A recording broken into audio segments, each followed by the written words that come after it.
This time next week, we'll be watching the Philadelphia Eagles and the Micah Parsons Dallas Cowboys. Oh. No, we won't be watching that next week. You can't tell me you're happy about that. Oh, very. You're happy? 1,000%. You guys are fucked. No, we're not. For the next 4 years? You just 4 blew. years. You just blew your whole cap. We still got plenty of cap space, and the cap's going to go up a shit ton next year after the new CBA. Yeah, I don't know. He's like, I definitely think on the downturn of his career. He's 26. He has not been that good. The Cowboys. He's not been that good. Just 12 and a half sacks the first 4 years of his career.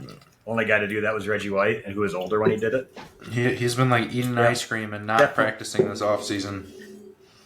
He's been practicing, just not for the Cowboys. We'll see.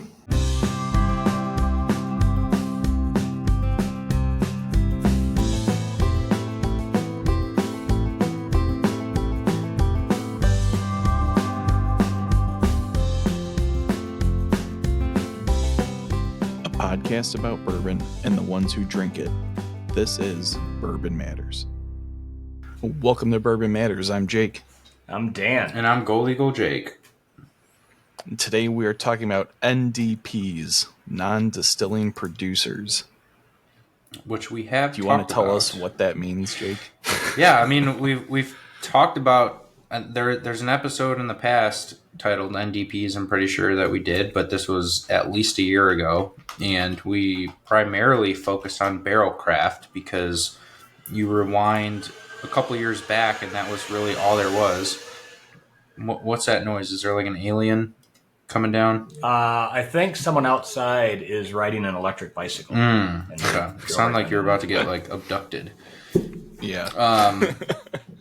No, so we talked about this in the past. I think if you went back a couple of years, it's kind of like how MGP went through the wave of becoming cool when it really wasn't cool 8-9 years ago, and then all of a sudden everybody wanted MGP. And I think a couple of years ago, non-distilling producers was, not something that people sought out until barrel craft came about, and they were like, hey, we're not going to distill, but we're going to blend, and we're going to source some really, really good barrels from all these different distilleries that you probably haven't heard of, but they're producing great stuff. So they kind of flipped the switch a little bit. And then super recently, we're seeing a lot of brands like Rare Character come up with, flashy labels and wax and very pretty looking bottles, but also really, really good whiskey to back it up. And they're, I think, the easiest and biggest example, but there's tons of other brands out there like River Roots, Circle City Whiskey, Beautiful and the Damned is kind of coming up. And, I think we're in an interesting time now where we're starting to see a little bit of a shift, where they're becoming more accepted and more sought out than what they ever were in the past. Yeah. So I asked this in our discussion before the episode started, but what's the difference, or what do we think the difference is between an independent bottler and a non-distilling producer? Dan? Or is there a difference? Yeah, so there are some places out there, and there's one, either Rolling Meadows or Elk Grove Village if you're in the suburbs, that mainly just bottles and labels for like an example, if you're in the suburbs area, is DC Cobbs. They have their own spirits brands, like their own branded spirits brand. They're not doing anything with the blending. They're not doing anything for selling it. It is just whiskey that comes in. It's labeled and bottled for a place or a bar or restaurant chain or things like that. There are some that do smaller side, but what you're seeing more is like what NDPs are getting bigger. They're doing all the sourcing themselves in-house. They're the ones doing their labeling, bottling, yada, yada, yada. Where a lot of times independent bottlers are just people that just bottle for different places. Yeah, I think a good example is like Single Cask Nation. We had Josh on here from Single Cask Nation, independent bottler. You know, they're doing bourbon, rye, Scotch. They're buying barrels and sitting on barrels, and most of their stuff is single barrel and stuff that they taste and they deem ready, and then they bottle it, and then they, put that brand's label on the front of their own label if the brand allows them to. And NDPs, I think of more, like Barrelcraft, like Beautiful and the Damned, who are truly building their own brand and not crediting so much, or not focusing on crediting where they're getting their whiskey from. They're crediting more their blending and their labels and their own brand. You look at an independent bottle, and every single bottle, even though they use hundreds of different distilleries, every bottle looks the same. With a NDP, they're creating their own label, their own image. They're kind of, they're building their own brand based off of these barrels that they're using to blend and create a flavor profile that they're looking for. Whereas independent bottlers are showcasing the different flavor profiles that are coming from these distilleries. So behind me, I've got a Jepson's bourbon in a Nashville barrel. So Nashville Barrel is an independent bottler, right? Because they're primarily selling No, I would say NDP. single barrels, right? Yeah, they're NDP. Are they? Yeah. Okay. Yeah. Because they don't distill, but you walk into a store, you see Nashville Barrel, you kind of expect what you're gonna see. They're not putting on the front of the label where they get their whiskey from. They have to say Kentucky, Indiana, or whatever state it's distilled in, but it's always produced and bottled by Nashville Barrel. Okay. And Jepson's is a similar case. I mean, we know that they're primarily MGP sourced, but the big definition of it is an NDP is a brand focused on creating and branding their own product lines, while independent bottlers emphasize the original distillery. okay, makes sense. Well, so we just had old Louisville on. NDP. They would be NDP, right? Yeah, I think so. Go ahead, Jake. No, sorry. I was just going to say, I think independent bottlers is more common in the Scotch world. There's not a whole lot of independent bottlers in the bourbon world. Certainly, there's some crossover, but most of the brands that we see here in the U.S. are NDPs. One of the reasons you're starting to see some newer brands pop up, and it's not like Barrelcraft was the only one that's been around. There's quite a few. It's just Barrelcraft was like the biggest one to promote their blending stuff from other distilleries. In the past, a lot of it was happening. You just didn't know. Like, for example, you might not have, we've talked about a lot, but for example, nice. My go-to. Nice little Gold Eagle bottle. No Gold Bourbon Eagle Matters bottle. My go-to. I was getting there. It's got both. Well, I mean, for a long time, High West basically was, right? Right. High West, like biggest one, Penelope. Penelope, yeah. Things like that. And Barrel was kind of the first to say, hey, we're buying all these barrels from these different places. We're blending them together, and this is what we're coming up with. And then it became more and more. And I think they were some of the ones that started to change more and more what people thought of MGP. You're seeing newer brands come up, like Jake talked about, like Nashville Barrel or Rare Character, or obviously Beautiful and the Damned, since we've done stuff with them. The reason you're seeing more of that is barrel prices have dropped considerably over the last couple of years, just with the amount of whiskey that's being produced, and coupled with not as much of it selling as it was in the past. Barrels are starting to lose value quickly, so you can get companies that are buying some older barrels that are 7, 8, 9, 10 years old for what a barrel would have cost for 4 or 5 years old just a couple of years ago. So you can get older, more mature whiskey, and again, we've talked about how ages and everything, but it does add a little bit different flavor to it. And value. Perceived value. Definitely, people are willing to pay more for an older whiskey. And we're starting to see some of these places pop up There's probably a lot of them because you can get. I mean, I remember when I was still at Whiskey Acres, we were getting emails from places that bought a ton of MGP and were sitting on thousands of barrels they weren't going to move. And we're looking to offload them quick. So if someone wanted to start, maybe just one, just to try and get some out there, get it sold, make some money off of it quick. But then two, see if they could put the money and marketing behind it to make a brand that stands out and produce some really good whiskey to have some staying power. But a lot of it's coming recently because of the fact that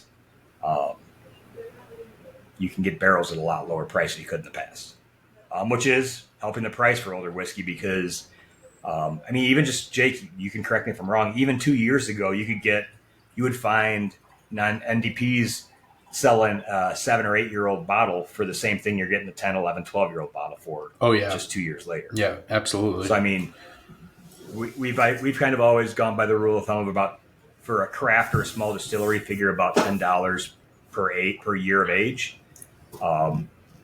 and anything above that's what we would be considering pretty pricey. Now you're seeing a lot more that are coming in at that close to 10-year range at 100 or less. So, yeah, I mean, there's. I think it's a really we say this a lot, but it's like almost better and better every week to be a whiskey drinker because there's more available. There's prices are coming down, and there's new brands that are popping up. There's new labels that are popping up, and a lot of it is marketing, and some of it is hype, but the quality is there.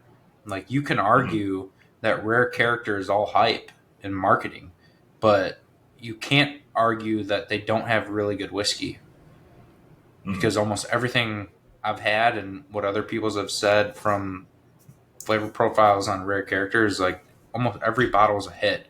You really don't miss.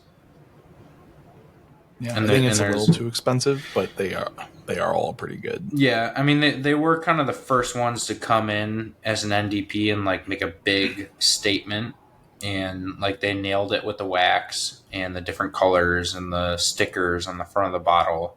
But now we're starting to see more brands just like that have just as good whiskey, if not better, that are fighting for that same shelf space. Mm-hmm. There's one thing that's kind of concerning for me in that.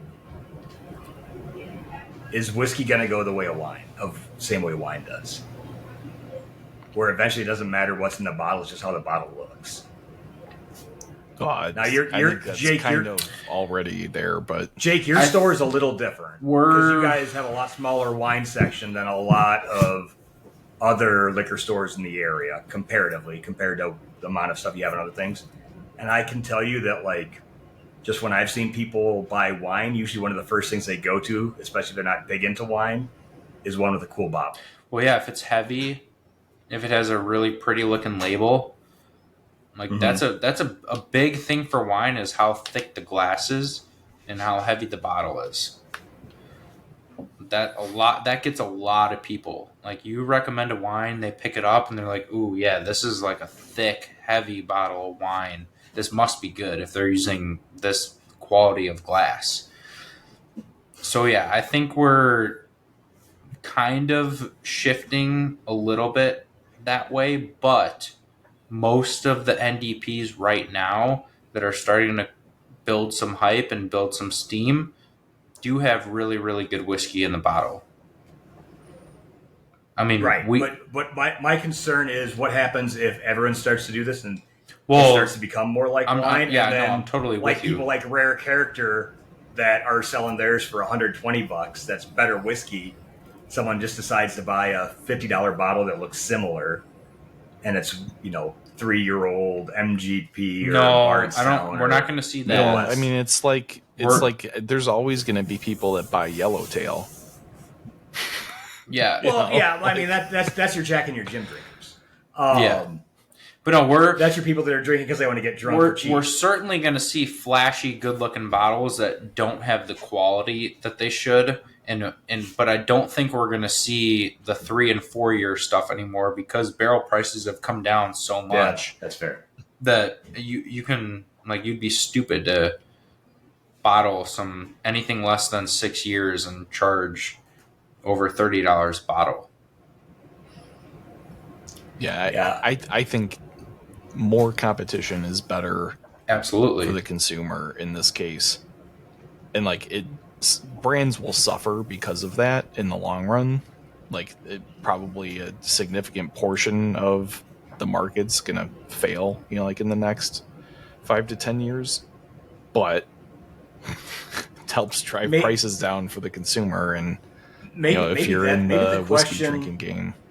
Maybe the question is more or less for everyone that's listening is if you're going to be buying a bottle that's NDP, does the bottling and stuff even really matter, or is it still in the whiskey thing, still the name? Because what's one of the flashiest bottles you have on your shelf that probably doesn't sell, Jake? Ooh. We talked about them a bunch. I don't know. Help me out here. What have we talked about? The first thing that comes to mind is Blue Run. Yeah. Blue Run's got a very beautiful bottle. It sold a lot at first, and then I think people realized part of it's pricing too. Well, but that's people. Yeah, I don't know. Blue Run is it going to be the bottle or the name for NDPs? Blue Run's a little different because they did come in when you couldn't find anything older, and they were like, "Hey, we have a really, really beautiful bottle. It's 4-year, but you shouldn't care because our bottle is badass." And this is right where every whiskey that's new flies off the shelf. And that was before we had brands like Rare Character and all these other new NDPs that are popping up that are selling $10 a year whiskey that tastes really, really good. So there's a reason why Blue Run has like $30 rebates on their bottle tags right now. Yeah. Because some people were suckers and just started buying it all at full price right off the bat, right, Jake? Well, I only bought not you, Jake. 1 or 2 of them. 4. I was there, and you pulled 3 out of the box that got delivered, and they're like, "Oh, there's even a handwritten thank you note." I mean, there was. That's a nice touch. I never got one of those from Gold Eagle. Well, you didn't buy enough. If I could have got whiskey delivered to me in Utah. Yeah, you never really buy anything. I get a personal thank you from the owner every time I buy it. I bought a 6-pack, but they did not ship it to Utah. That is a fact. That is a big no-no. Tongue in cheek on that. They didn't. We weren't going to mess around with that. Yeah, Gold Eagle provided the box to ship it in. Mm-hmm. But they did not have anything to do with the shipping of it. So we saved you money. Yeah. Yep. Because you would have had to pay for the materials and paid a $2 box. You would no, they're like $20 boxes. Yeah. No. I think you're getting them from a bad box.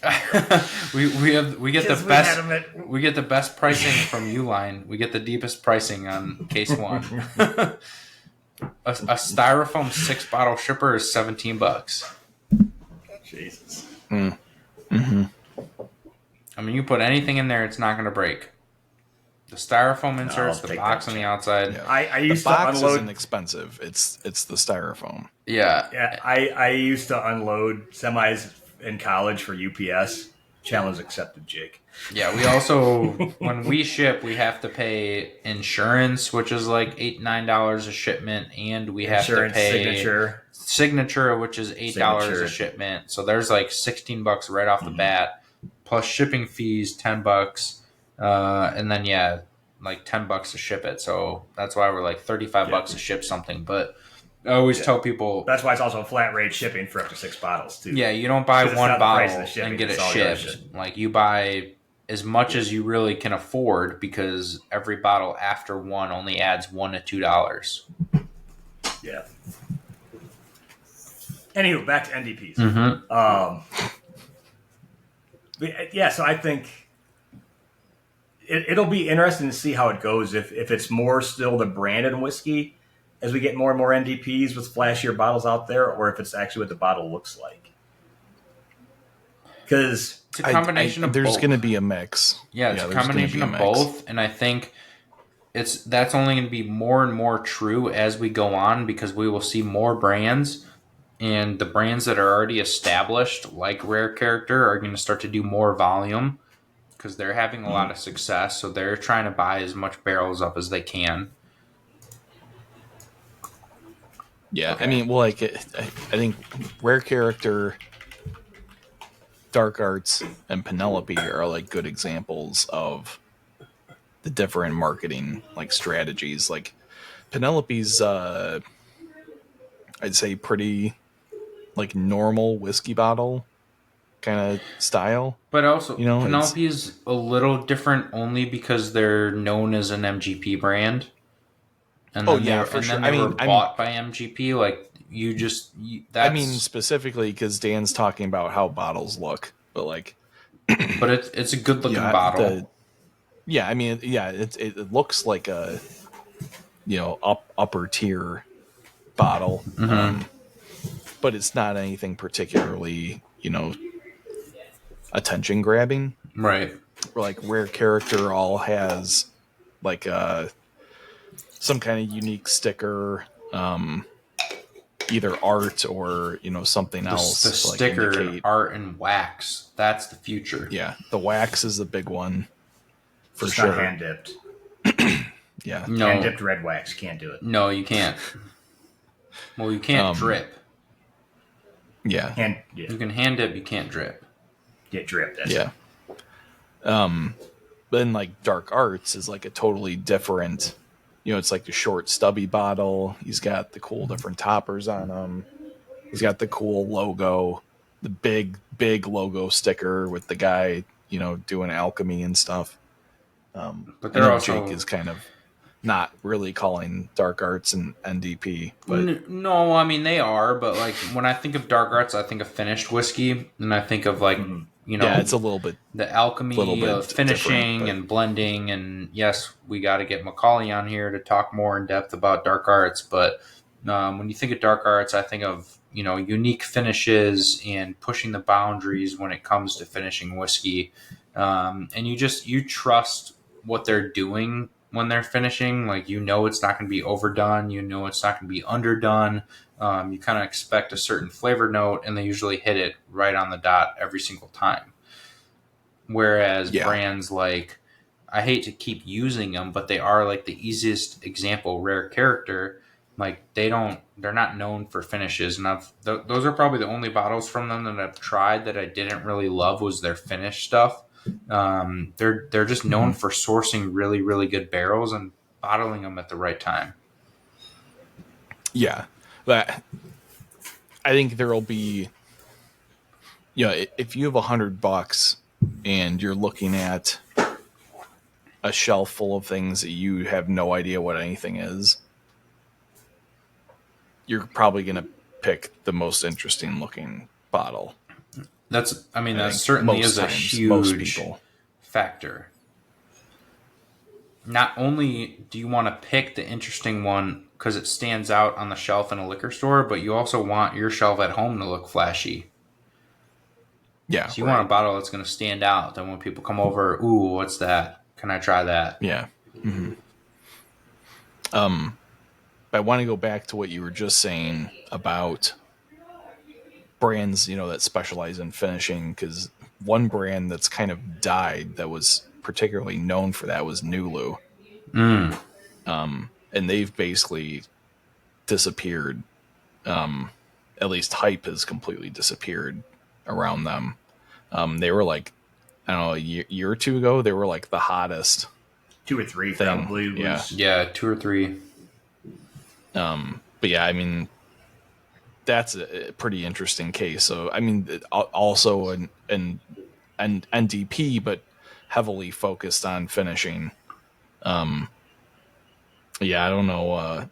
I know you said that the Amberana finish kind of hit them pretty hard because theirs was not very good. I don't know if I would say it wasn't very good. Like, I still really like our Amberana finish pick that we did from them, but I think they kind of came into the market right when MGP was getting really hot. They came in right when like a flashy bottle with wax was really hot. And then they just kept raising their prices, and stuff would keep selling out and selling out, and they kept seeing that and raising their prices even more. And then we hit a point where prices started coming down, but they didn't lower their prices.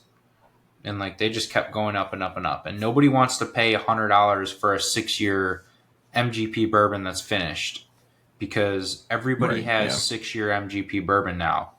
Everybody has 8-year MGP bourbon now. 10-year, maybe a little bit of a different story. 12-year, definitely a different story. But nobody wants 6-year MGP bourbon, because anybody can go and buy that right now. Yeah. And they probably, I mean, I don't know. They might have bought too much when they were in their high wheel and selling everything out that they were bottling, and couldn't go back down on pricing, because pricing on barrels has dropped significantly in the last 2-3 years. And nobody really wanted to talk about it, because distilleries weren't going to go around boasting that prices have dropped, because they all had bought whiskey. Barrels. Yeah, they all had bought barrels at the peak. And then it, like you said, it cratered. The price just completely flattened, went way down. And brands who bought a bunch of barrels before that point are stuck. So they're trying to figure out what to do. How can we move this whiskey? And then now I think that's why we're seeing a new wave of brands come through, like River Roots, like Circle City Whiskey. These brands that are started by just true whiskey connoisseurs that see a little hole in the market for a new flashy item where they can buy barrels at its low point, and they're really, really good barrels. Mm-hmm. And do a little marketing, do a little, blending, and come up with something really, really good that can compete with all the big dogs. Yeah, and I think we're like, this is like the last opportunity, and I think time to make a name for yourself in that category is going to be really limited. It's going to be a really short window. Because bourbon prices got to keep going down, but you don't want to go down too far that people aren't buying. And it's got to be before all the masses of Buffalo Trace stuff that you can never find, and Elijah Craig stuff that you can never find, and all that stuff starts hitting age where it's going to be available all the time. I know we keep talking about it, but that's going to be a problem too, because it's at that point, would you rather buy a $80 bottle from an NDP that you might like or might not like, or would you rather buy the $35 bottle of Eagle Rare that's 10 years old that you always wanted and still really like? Yeah. That's going to... Well, I mean, I don't know. I think there will be... There's always going to be a market for the others, but I think like if you want to succeed, you got to get your name in and out, and the sales behind it, and the brand loyalty behind it now. And if you're going to do that in 2 years, I think you're behind it. I think you're too late. Yeah, now's the time to start developing your fan base. You're too late now unless you already have a lead on that's true. Really, really good barrels. Yeah. Like unless you know somebody who's trying to fire sale barrels, or you have an in at some big distillery who's getting ready to unload some barrels, it's too late, because there's already a handful of brands that have beautiful marketing and great whiskey in the bottle that we're just learning about every day. And I'm sure there's dozens more that we haven't even heard of yet that are in the process of buying a facility and, filing for TTB stuff and getting their brand up and going. Mm-hmm. Yeah. It's a short window. If you have the money behind you, you have the marketing know-how, and you have the connections. It's not a bad time, but that window is going to snap shut real quick. Mm-hmm. But at the same point, as Jake, as you've been saying, if you're a consumer, it's perfect. It's great. Like you get to try, it's great if you're a consumer. The other side is going to be pretty tough. There's been a lot in the past that have been NDPs that have been around for a while and are still NDPs, such as Angel's Envy. But then you also have the companies that have made the switch from NDPs to their own distilling and sustained success through. The first one that I mentioned to you guys would have been Michter's. Do we think, I mean, the reason that they do that is obviously you save a ton of money by distilling it yourself instead of buying aged barrels. Do we think, like, do you foresee Rare Character ever wanting to become their own distillery? No. No? I think it's such a bad idea. Yeah. For like, it's all such of a the gamble. NDPs just stick to what they're doing. It's such a gamble to distill, and I think now more than ever, because of the prices of barrels coming down and because of all these big distilleries that have ramped up production, it's just way too big of a gamble for anyone to try and distill and be successful and profitable just off of their own distillate. Unless you're going to try and cut your source stuff with your own distillate. But like High West. Yeah, that's not a great idea. I don't think. Anyway. Yeah, I mean, or but here's the other side of things. Like we've talked about Rare Character Sun, so let's just keep on using them for this example here. What if you're the guys at Rare Character? You find a way that you could really cut costs because there's a distillery going out of business, and you can buy an entire distillery set up for pennies on the dollar. Is it an established brand? No, but you'd buy the distillery. You're just buying the they're equipment. selling out. You're buying the equipment and everything, and you can start distilling yourself and make a ton more profit. I don't think so. Yeah, I still think it's a huge gamble because people know you for finding and sourcing really, really good whiskey. And if you do come up with something that tastes great after 8 years of aging, then you hit the jackpot. But what are the odds that you are going to do that? Less than 5%? Right. That you invested even if all you that do money you're and not gonna. Your barrels don't taste as good as you're sourced. Like, look at Blom. Yeah. I love those guys, but they built their brand on MGP, and now that they're not sourcing from MGP anymore, people aren't buying it because they're saying it's not as good.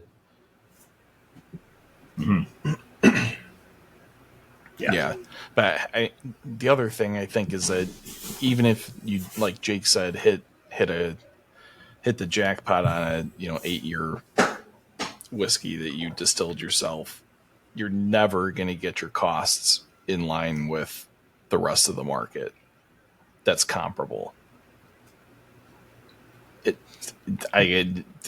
the upgrades in capacity that all the big six distilleries have put in place, there's just no way. I mean, unless it's always cheaper to make your own than to buy in someone else's. It is, but save a ton of money. But also nowadays, it doesn't. Even buying existing barrels, you will not be able to get the same type of cost structure as Buffalo Trace or Heaven Hill or Bardstown. You're not. I mean, you're never gonna. You're not. Your goal is not to compete with those. Your goal is to compete with other small brands. Like you said, if the option is Eagle Rare for $50 or some brand you've never heard of for $60 or even $50, why would you buy the one you don't know if Eagle Rare is on the shelf every day? Buffalo Trace is not a good example because as soon as they get their products on the shelf, this conversation completely changes. Yeah, it's. I mean, the same thing with Heaven Hill. You have to consider it if you're talking about distilling. Right. I mean, certainly that's a factor that you would consider, but because I mean, your costs for producing when you're producing yourself are way lower than buying a 2-year-old barrel. But if you're going to start distilling now, you pretty much have to hire a big dog who knows what he's doing to come in and tell you where to source your grains from, tell you what your mash bill is going to be, tell you what your char is going to be. You don't have time to mess around with different experimental chars and grains and mash bills. Like, you need someone with a plan, that they know. Well, that's what I'm saying is you're still being your NDP, but in the meantime, you're setting up yourself in the background. I mean, it's the same transition. I mean, by the we all time- talk we don't like High West, but By the time that's- you're ready to put out your first bourbon, no, I'm talking like would the Rare market's Character already eventually going want to to be switch. completely different. I'm not talking about a brand new distillery, Jake. I'm talking about people that are starting to get a name like Rare Character, like what Michter's did. No, I Rare- know, but Rare it's still Characters- you don't they're anything that they distilled will not taste like anything that they're bottling. Yeah, but what if they do something completely different that people really like? They have a name where they again, could, and if there was anyone that could, it would be them. But they would need to pay someone a buttload of money to come in and do it right, because you don't have room for error here. You start. Well, Greg Yeah, Best is it's- available now. My argument is that it's a bad decision, financially speaking, because For the short term. for the long term, So you'd pay It's- 4x on all your barrel costs, then No, So pay no 4x for barrel barrel. costs. No. We're just talking about how much barrel costs are coming down. they're down, but it's still more than 4x than producing your own. no, but Even at I a find small that operation like Whiskey very hard to Acres. believe. Even at a small operation, your cost to fill a barrel, not just the grain cost, your total cost of what we had figured out was around $800 to fill a barrel. Yeah, but then the time You're not buying to sit on the barrel. but The time to sit on it. So in a smaller facility, again, Rare Character's not going to be needing massive warehouses if they're distilling their own, like the Big Six. It's time to sit, but there's not, and you lose some whiskey in that, but you're basically the only cost loss is that. But you also If you would need buy to a know. 2-year whiskey, if you're buying a 2-year-old whiskey at $4,000, or you're producing a 0-year-old whiskey at $800, you're not losing that much money over the No, cost. but over you the, also like, need to you know have to that think, your though- 0-year-old whiskey is going to be as good as what you can buy sourced. right. If I'm distilling today, and even if I put out a 4-year whiskey, I'm not competing against, whoever, Jepson's or whatever. If I'm Rare Character, I'm competing against Buffalo Trace and Heaven Hill and so that to compete, you need to Bardstown make all So these then to other compete, you like need to make money. monumental distillers Well, here's the thing: if that they are putting out consistent product every single day. if they And I have to hope that somebody's going to pick my 4-year whiskey over 7-year Bib Heaven Hill or whatever. Well, people are, because that's why a 7-year bib sits now. It sits It- because it it's doesn't sit. They available. produce- They're putting out they more produce product. Yeah. But it's on shelves. It's whatever. Well, That's yeah, everything it's is going to be on available. the It shelf doesn't in the sit. next like 3 I'm years. just telling so you it's that, that's that the in a problem. capitalistic, I'm telling you that in a capitalistic country, if you could save 4x on a barrel and make 4x profit, you'd do it. But my argument is that it doesn't matter because it's not going to sell. If you're a That's rare not the character problem.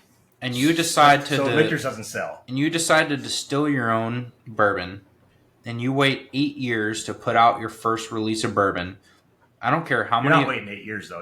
Whatever. I'd say 5 to 6. I mean, you're probably all it's- starting to It's blend still stuff too in. long. It doesn't matter. You put out your first run of bourbon. It doesn't matter how old it is. Even if it was 2-year, they would sell out of everything they put out because they have the name and they have the following. But what's really going to matter is rebuys. Right. How many Right. people are going to buy But that I- bottle, try it, and be like, ooh, I want the next release? Or, oh, this is terrible. I don't care what they release next of their own distillate. I'm not going to buy it. But here's the thing though, is like Rare Character and some of these other ones that have a name already, they don't need to put stuff out super quick because they still have a profit stream and Right. revenue stream of sources. That's why I was like 8-year as- minimum. Why would you not? Your whole brand is Yeah. 8-year minimum. Well, you don't. I mean, you can have some stuff that you might have some stuff that starts coming of age really good at 6 years old. Maybe. I And mean, then you if it start is making- really good, that's a different story. Yeah, you start making 4x profit. So If you can compete with what's going to be on Right, the but shelf you're also- every but you're day also- in Yeah, but you're 2 also or 3 saying- years. we've also said both sides of that though. Is like, well, how are we going to compete with the big boys that are releasing this really really good stuff for half the price? So it's the same way. What I would think that the consumer, if given the option, is going to take the everyday available whatever from the big six over something twice the price with the same age statement. Right. Sourced or not, right? So then you're saying we're not going to have NDPs. No, NDPs make sense. Them distilling their own stuff does not. I think you're going to have it hard for people that are in the money positions to not look at being able to make tons more profit. Yeah, but Dan, and say, you're leave a in the money. You're in the money position. You think is right. You're in a distiller's position. You like the financials. You were a distiller. You understand that, yes, you can make a lot more money if you distill something and sell it yourself. But is what you're going to distill going to compete with the best barrels from Barrel Craft, from Rare Character, from these new brands? I don't think Barrel Craft will be around too much, or won't the be risk that big is too much longer. the risk is so monumental that your shit's just going to sit on the shelf. The risk is monumental. What happens if one of the next big blends from Rare Character sucks? They don't really do blends. It's mostly all single barrels. Single barrel, yeah. And I haven't tasted anything from them that I didn't like. Right. But have you tasted every single barrel that they put out? No, but I've tasted at least 20. Okay. But again, rare case. It's kind of funny, rare character, rare case. Mm-hmm. How many places have come to you with how many NDPs have come to your store that want to get into your store that you've tasted and you're like, I can't put this on my shelf? There's a handful, but like the reason why we're talking about this topic is because within the last literally 6 months, there's more and more popping up like Rare Character where I've tasted through what they've brought and said, wow, everything that you brought me is really, really good. And like, I don't say that often at all. There's a lot of really, really good NDPs that are popping up. And I think that's because the prices of barrels have gone way down. Way down. We've had a lot of, we've had a whiskey boom in the last couple of years. So there's more and more people getting into the whiskey space. And a lot of these NDPs, like the guy we met with today, Drew from Circle City, he has a full-time job and he did this as a hobby. He was a big whiskey collector. He started a whiskey club and they were doing barrel picks for 5, 7, 8 years and just decided, we're doing all these amazing barrel picks. So why don't we just come out with our own label? And that's how the brand started. So that's why I think we're going to see a lot more of these NDPs pop up. And that's kind of. I think you're going to see a lot of them pop up, but I think there's going to be a lot that fall away pretty quickly. I'm sure they will. There's going to be way more that pop up and fall away. I mean, there's a lot of pressure. There's a lot of pressure with the quality that they're putting out because they have no story. They have no, grandfather's yeast was preserved for 80 years and, saved it through a fire and whatever. Like there's get it, you like Four Roses. There's no story behind the brand or the whiskey. It's just they're putting out really good whiskey that sells. So the moment that any of those brands get greedy and start expanding too quickly, they're going to fall off the map faster than they went on the map. Yeah, and that's, I think, quality control for NDPs is going to be paramount. Big time quality control. Like as soon as you lose that hype, as soon as you lose that trust in the customer, your brand is going down the drain. Yeah. Old Elk. No. I mean, they're still putting out some really good stuff, but they definitely expanded way too fast. And had some things out there that weren't as good as what they were charging. I mean, I think Old Elk's great now that they've sold out and it's all Middle West. It's going to be completely different. Well, it is going to be different, but that's a big question mark. That's completely different. But Old Elk is a good example of someone who built a really, really good, like the first couple whiskeys that they came out with, everything was really, really good. And then they started coming out with 30, 40, 50 different SKUs and different releases. And people started realizing, okay, I need to taste this before I buy it. It wasn't like, I'm they gonna just buy got too wild with the finishes. They did, yeah. They grew too fast. But you never had your single barrels had a problem. Most of your single barrels. No, because fortunately, people single barrels are always good. People trust all of what we're legal picking. single barrels are always good. People trust what we're picking. The old elk weeded barrel proof bourbons were really good, but they started coming out with like when they came out with the double wheat. Like the double wheat, was that really good? Yeah, it was really good, but it was also $30 more than our single barrel, which was older in age and barrel proof, versus a proof down version that was younger. Mm-hmm. Yeah. So why would you spend more on a lower age proof down version of a good barrel pick?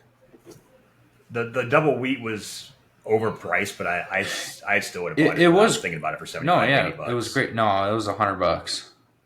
I know. I said I still would have bought it for $75, $80. Mm-hmm. Like I thought it was overpriced, but I still wouldn't have flinched if it was $75, $80. Yeah.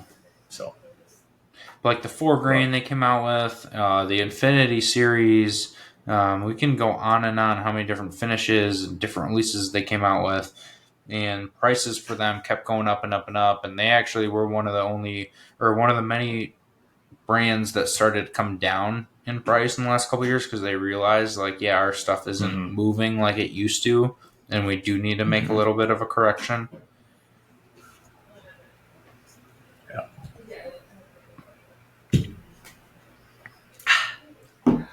I am drinking kind of an NDP, but they make their own stuff now. Of course you are. The 1776 is always MGP, isn't it? Yeah. Mm-hmm. It's the other the James E. Pepper. James E. Pepper line. Well, this is James E. Pepper, but it's yeah. But that's also they have this. They have a story. They're brand, different. They're a legacy brand. Right. The brand was built off of sourced whiskey, but they followed a story and they revived a distillery. Yeah. And they have a very cool visitor center. Yeah. I still like this better than the decanter bourbon though, for the barrel proof. The old red tops. Yeah, I don't know, they're different. I haven't tried the decanter one, but that one is really, really good. The green wax top rye is also really, really good. But it's probably the 95.5 MGP. Probably. Well, yeah, it'll be interesting to see what all brands pop up and who can all stay, if anyone can stay. If NDPs will just be a quick flash in the pan, and then it'll be all just a big six when they all have stuff available. It's next 5 years are going to be very interesting to see what comes and goes. And we're probably going to see, I bet within the next 5 years, we'll see a big brand no longer on the shelf. Not like the original six, but like a bigger brand from the last 10 years will probably be. Like Uncle Nearest? Besides Uncle Nearest. Well, that's a different story. Yeah, I think I would agree. We're going to see somebody. We're going to see a big shift. In the next Whoever bought a bunch of barrels 5 years ago, you're probably not looking good right now. Yeah, it's not. You know who I might put up there? And it sucks that I like some of their whiskey? Jefferson. I mean, they had a big cash injection, but all went to a distillery. And they're doing the switching from sourcing to distilling their own now. Mm-hmm. After throwing $300 million at a distillery, that could be an interesting one to see. Yeah, because their hype is basically zero now. So I think all the people that got a lot of cash injection in the last couple of years and got big buyouts from the big companies, and then spent that all on a big, massive distillery. I think those might be the ones pretty close. Might be risky. Not only are you spending way too much cash to buy the brand, but then you need to reinvest and buy barrels, and that came in at the absolute wrong time when barrels were at their peak. But Jefferson's will be interesting because I do think they have like an Angel's Envy type of following. Like people like us and people that listen to this podcast don't really go crazy for Jefferson's, but the people that don't really collect and drink bourbon like Jefferson's, and they like Angel's Envy. Awful. Bland. Awful. Good marketing. I can't stand it. Easy to drink. I can't stand Angel's Envy. I thought you liked the barrel proof. No, Jake told me I would like it, and I'm like, no, I'm still not a fan of this. No, He gave me one of their not for picks. $300. Oh, the barrel pick. No, you liked the one barrel that picks we are good. drank. Oh, the ice cider cask. Yeah, I thought the ice cider cask was good, but that's the only thing I've had out of Angel's Envy that I've liked. Their rye is pretty good. The rum finish rye, Oh, surprise! Jake thinks someone's right. but it's probably MGP. So It is, Or it could be Bardstown. and it's also 94 proof for $100. MGP rye finished yeah, rum. it's expensive. It's unnecessarily expensive. It's a pretty bottle. The women whiskey drinkers seem to love Angel's Envy. I guess because of the Angel's wings. It's a beautiful bottle, and Personal it's super opinion, easy to not drink. not reflected. Yeah, I mean it's a low proof. Port easy finishes drinker. are always super easy to drink. Yeah, but you hate all finishes, so Mostly. There's a really good French oak one that I tried not too long ago that I really liked. That was a single barrel. oh, is that right? Legal. Tell Yeah. us more about that. It's from a barrel pick we did with an NDP called Beautiful and the Damned that we did on our podcast. So if you're listening new and haven't heard that episode, go back and listen to the two-parter with Kevin from Beautiful and the Damned, where we did a live barrel pick unexpectedly on his show, and then bought a bunch of that and have sold a bunch of that. How much of that is left? We're starting to get down. Let's see. 6 times 8 plus. 48. Well, yeah, I'm trying to think what's on the display, what's on the shelf. There's probably about 65 bottles left of that, which... So third left. Yeah, well, that was a pretty big yield because it was a French oak barrel, a blend into a French oak barrel. So I think we're down at 25% left. It's steadily selling, and that I'm not just saying this because we're on the podcast, but that is one where I've heard way more than any other barrel pick. People come to me and be like, "Yeah, that pick is really, really good." Yeah, I've had a few people come up to me too at different master classes and stuff and say they really liked it. I've had a lot of people say that's been their daily pour and they grabbed it back up. And so if you haven't tried that one, that's one that you can just sit there with one bottle and just sip all night. And I'm usually someone who likes to drink or taste 6 to 8 different things, little half ounce of each when I am drinking. But I could take this Beautiful and Damned on a weekend trip and that be the only bottle and not be upset at all. Quick question for you, Jake, on that bottle. Mm-hmm. Does coupon code BMDAMN, DAMN, still work? It does still work. 10% off Beautiful and the Damned. Where can people use that code at, Jake? goldeaglewine.com, or you can download our app on the Apple App Store, Google Play Store. And use the BMDAM coupon code for 10% off any Beautiful and the Damned product. We might as well scoop up one of these barrel picks while we still have it. Mm-hmm. While you're at it, you might as well use the #1 coupon code. I wonder why it's #1, because we talk about it on almost every single episode, which is fine. What is it, Jake? Because I know you want to say it. Grab yourself a bottle of Fighting Cock for 10% off using BM No, 15% off. Oh, it's 15% off? Yeah, that's the only one that we've done 15% It makes it off on. a $12 bottle? No, $17.50 instead of $19.99. It's a pretty good and deal. once again, you're on a impressed that very I know good whiskey. the prices off the top of my head. Yes, always. It's not like I Jake, walk where up and can, down the aisle every day and stock the shelves and order the products. Yeah, it's not like he sees it every day nonstop his entire life. So weird that they just kind of start to stick after a while. Yeah. I would never expected that. But the human brain just kind of randomly picks things up. Weird. Jake, what can people do to listen to the Bourbon or the Beautiful and the Damned, the Fighting Cock episode, or any other episodes of Bourbon Matters? Yeah, you can listen to us on Apple, Google, Spotify, any other podcast platform. You can watch us on Spotify and YouTube. Make sure you leave a comment. Am I correct or is Dan correct about whether NDP should start distilling? I didn't say they should start. I said, will they? Because there's more money involved. Look at who's moving the goalposts now. I didn't. That's what I said. Was that they're going to see money and will they? So hard to look at dollar signs and say no, Jake. In the business world, make sure especially you like, here subscribe, follow, all that stuff. Ring the bell. Yeah, ring the notification bell. Ring the bell. Thumbs up. You know. And buy from Gold Eagle. Thank you. You don't plug it enough. I wanted to plug it one more time. Thank you. All right, guys. Cheers. Cheers.